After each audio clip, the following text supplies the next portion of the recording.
चलिए आगे बढ़ते हैं। खबर आपको उत्तर प्रदेश के नोएडा की बताते हैं, जहां पर हर्ष फायरिंग की वजह से एक मासूम की जान चली गई। दरअसल बारात निकल रही थी और इसी दौरान दूल्हे की बग्गी पर कुछ लोग चढ़ जाते हैं और फायरिंग शुरू कर देते हैं और ये जो गोली है एक मासूम को लगी और मासूम की जान चली।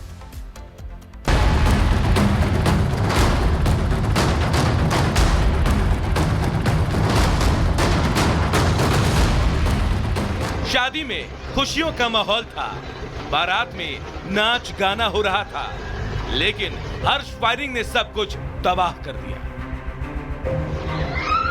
एक परिवार उजड़ गया, मासूम बच्चे की जान चली गई। नोएडा के सेक्टर 49 इलाके के सेक्टर 41 में धूमधाम से बारात आ रही थी। आसपास के लोग छतों पर चढ़कर बालकनी से झांककर बारात को देख रहे थे। इस बीच दूल्हे की बग्गी पर चढ़कर कुछ दबंगों ने हर्ष फायरिंग कर दी और गोली छत पर गोदी पर बैठे 2.5 साल के मासूम बच्चे को लग गई। एक तरफ सड़क पर बारात चल रही थी और दूसरी तरफ इस घर में चीख पुकार मच गई। मृतक बच्चे के परिजनों के मुताबिक बारात चढ़ने के दौरान किसी ने हर्ष फायरिंग की, जिससे गोली ऊपर छत पर खड़े 2.5 साल के अंश शर्मा को लग गई। बच्चे को आनन फानन में अस्पताल ले जाया गया, जहां इलाज के दौरान मासूम ने दम तोड़ दिया। इस हादसे के बाद पुलिस का दावा है कि जल्दी आरोपियों को गिरफ्तार कर लिया जाएगा। हर्ष फायरिंग के दौरान एक अंश शर्मा नाम के 2.5 साल के बच्चे को गोली लग गई थी, जिसका इलाज के दौरान मृत्यु हो गई है। इस संबंध में थाना 49 में एक मुकदमा पंजीकृत कर लिया गया है और जिस व्यक्ति ने गोली चलाई थी उसकी भी पहचान हो गई है। वो हैप्पी नाम है उसका और वो गुड़गांव का ही रहने वाला है, उसी गांव का जहां से बारात आई थी। उसकी गिरफ्तारी के लिए हमने 3 टीम लगा रखी हैं और मुझे उम्मीद है कि जल्दी उसकी गिरफ्तारी हो जाएगी। इस घटना के तुरंत बाद भारी पुलिस फोर्स और आला अधिकारी मौके पर पहुंचे। पुलिस ने बताया कि आरोपी की पहचान के लिए इलाके के सीसीटीवी फुटेज को खंगाला जा रहा है और बारात में शामिल लोगों से पूछताछ की जा रही है। सोचिए जरा, एक भौकाल के चक्कर में, जरा से मजे के चक्कर में बच्चे की जान चली गई। सुप्रीम कोर्ट के आदेश के बावजूद भी आए दिन हर्ष फायरिंग की घटनाएं सामने आती हैं और न जाने कितने लोगों की जान इसी हर्ष फायरिंग में चली जाती है। ऐसे में सवाल है कि हर्ष फायरिंग पर लगाम कब लगेगी और कब रुकेगी हर्ष फायरिंग की घटनाएं।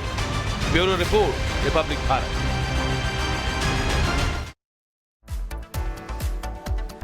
और चलिए अब बात करते हैं नापाक पाकिस्तान की, जिसे आतंकिस्तान कहा जाता है, जो आतंक को पालने वाली एक बड़ी फैक्ट्री चलाता है। लगातार चाहे जैश ए मोहम्मद हो या कोई और आतंकी संगठन ही क्यों ना हो, आतंकियों को पनाह देता है।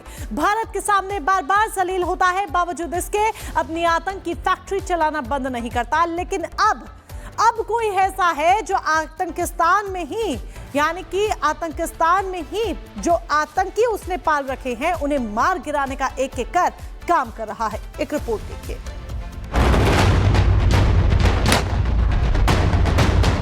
आतंकिस्तान को एक और झटका। पाकिस्तान में रह रहे आतंकी इस समय डर के साए में है। वो पाकिस्तान जो आतंकियों के लिए बड़ा हॉट स्पॉट था, वहां भला आतंकियों को डर के साए में जीने के लिए मजबूर क्यों होना पड़ रहा? इन सवालों का जवाब है ये तस्वीर। पाकिस्तान की धरती आज भी जैश ए मोहम्मद, लश्कर ए तैयबा, हिजबुल मुजाहिदीन जैसे कट्टर आतंकी संगठनों को पनाह देती है। पाकिस्तान की जमीन से हिंदुस्तान को दहलाने की साजिश रची जाती है, मगर अब बाजी पलट गई है। पाकिस्तान में लश्कर के खूंखार आतंकी की गोली मारकर हत्या। केपीके प्रांत के स्वाबी में आतंकी सरगना मौलाना काशिफ अली का मर्डर। रिपोर्ट के मुताबिक बाइक सवार बंदूकधारियों ने आतंकी काशिफ अली को घर के बाहर गोलियों से भून दिया। हत्या के बाद बाइक सवार फरार हो गए। एक समय था जब पाकिस्तान में रह रहे आतंकी रैलियां करने और भारत को गीदड़ भभकी देने से पीछे नहीं हटते थे। अब मंजर ऐसा है कि आतंकी अपने घरों से बाहर निकलने से भी डरते हैं। क्योंकि महाकुंभ में अभी 8 दिन अभी बाकी है, लेकिन श्रद्धालुओं का प्रयागराज जाना कम नहीं हुआ है। पिछले 36 दिनों की बात करें तो पिछले 36 दिनों में 54 करोड़ श्रद्धालुओं ने संगम में डुबकी लगाई है और अब भी ट्रेनों के जरिए, सड़क के माध्यम से श्रद्धालु प्रयागराज लगातार पहुंच रहे हैं। वहीं भीड़ देखकर विपक्ष बौखला गया है। रिपोर्ट देखिए।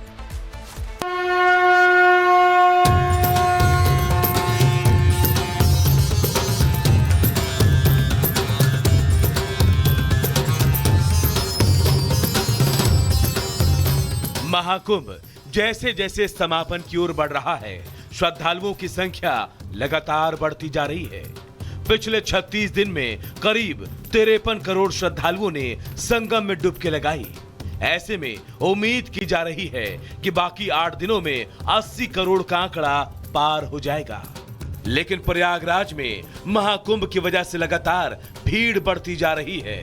सड़कों पर गाड़ियों की लंबी कतारें लगी है। गाड़ियों को एक एक इंच बढ़ना भारी पड़ रहा है, लेकिन श्रद्धालु हैं कि संगम स्नान के लिए आतुर हैं।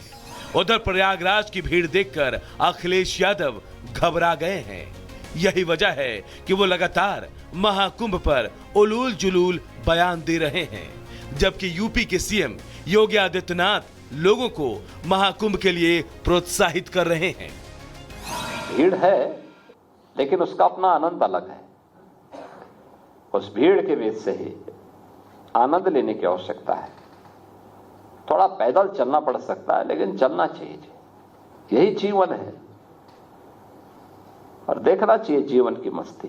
पूरे देश भर से लोग आए हैं, उसके बीच से जा करके देखें, उनके उत्साह को देखें। क्या कह रहे हैं 144 साल बाद ये कौन सी तारीख किसने तय की? भारतीय जनता पार्टी वाले क्या साइंटिस्ट हैं? कुंभ का नाम महाकुंभ कर देना, महा आयोजन के लिए 10,000 करोड़ से ज्यादा पैसा खर्च करना। आपने जब बुलाया है लोगों को तो आपने इंतजाम करना चाहिए था। यह हकीकत है कि महाकुंभ की वजह से ट्रैफिक जाम है, ट्रेन में ठस्सम ठस है। व्यवस्था सुचारू रूप से चलाने के लिए पुलिसकर्मी एक्टिव हैं, लेकिन भीड़ इतनी है कि जाम लगना स्वाभाविक है। पर जो श्रद्धालु महाकुंभ में डुबकी लगा लेता है, फिर उसकी भावनाओं को जानिए, तब पता चलेगा कि महाकुंभ में स्नान का आनंद होता क्या है। और आस्था की डुबकी लगाने वाले, आम हो या फिर खास, हर कोई अपने आप को सौभाग्यशाली समझ रहा है।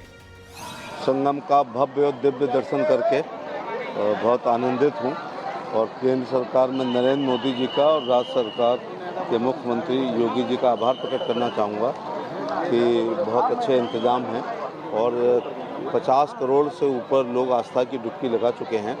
ये सनातन धर्म अवलंबी जो लोग हैं उनकी आस्था का प्रतीक। माँ गंगा का या संगम के स्नान का तो एक अपना अलग आनंद है और हम इस मामले में बड़े सौभाग्यशाली हैं। जब मैं इलाहाबाद विश्वविद्यालय में पढ़ता था, उस समय से अब तक पर्व के मौके पर तो नहाने का सौभाग्य मिला ही मिला, लेकिन बिना पर्व के, बिना त्यौहार के भी कई बार मुझे आने का यहाँ मौका मिलता रहा है और इलाहाबाद प्रयागराज हमारे लिए घर की तरह रहा है। जो भी हिंदुत्व का जो कार्य है, उस कार्य में शिवसेना का योगदान रहता है और आगे वाले दिनों में भी वो रहेगा। और ये भी आप सभी को बताना चाहता हूँ कि 19 तारीख को शिवसेना के सभी सांसद महाकुंभ का जो पर्व चल रहा है, तो वहाँ पे पवित्र स्नान करने के लिए वहाँ पे सभी सांसद वहाँ पे जाने वाले हैं। महाकुंभ में श्रद्धालुओं के जाने का दौर जारी है। हर दिन करीब 1 करोड़ श्रद्धालु संगम में डुबकी लगा रहे हैं। अब विपक्ष को जलन हो या फिर मिर्ची लगे, लेकिन सनातन की शक्ति के समागम में हर कोई शामिल होना चाहता है। उम्मीद जताई जा रही है कि इस बार महाकुंभ में सारे रिकॉर्ड टूट जाएंगे और सनातन के खिलाफ जहर उगलने वालों को करारा जवाब मिलेगा। Bureau report, Republic Bharat. तो महाकुंभ में अपार भीड़ उमड़ रही है। 36 दिन और 54 करोड़ डुबकियां महाकुंभ में लोग लगा चुके हैं। आपको बता दें कि लगातार यह आंकड़ा बढ़ रहा है। वीकेंड पर ट्रैफिक में रोज 20% की बढ़ोतरी हो रही है, बढ़त देखने को मिल रही है। 14,000 सरकारी बसें चल रही हैं जो कि श्रद्धालुओं की सुविधा के लिए है। रेलवे औसतन 150 से 300 ट्रेनें रोजाना चला रहा है। 10,000 यात्री रोजाना विमान से पहुंच रहे हैं प्रयागराज। 15 फरवरी को एक दिन में 120 फ्लाइट फ्लाइट्स प्रयागराज पहुंचती हैं, 700 से अधिक चार्टर्ड विमान उतरते हैं। तो जरा सोचिए कि भीड़ कितनी अपार होगी जो संगम नगरी महाकुंभ में पहुंच रही है ताकि आस्था की पवित्र पावन डुबकी वो लगा सके। ये आंकड़ा सीधे तौर पर बताता है कि ये भीड़ कितनी अपार है। बहरहाल आगे बढ़ते हैं, बात अमेरिका की करते हैं, क्योंकि अमेरिका के रेसिप्रोकल टैरिफ को लेकर पूरी दुनिया में हड़कंप मचा हुआ है। ऐसे में भारत को भी इस टैरिफ का सामना करने पड़ेगा, लेकिन टैरिफ लागू होने से पहले ही भारत ने इसकी भरपाई की तैयारी भी शुरू कर दी है। कैसे, रिपोर्ट के जरिए देखिए।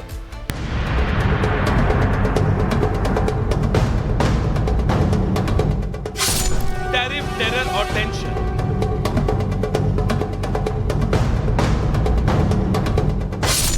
टैरिफ की तैयारी, टेंशन भारी।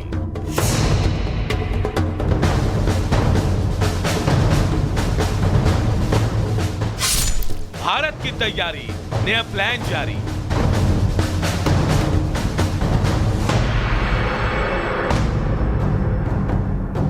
अमेरिकी राष्ट्रपति डोनाल्ड ट्रंप के नए रेसिप्रोकल टैरिफ के ऐलान के बाद दुनिया भर के देश टेंशन में हैं।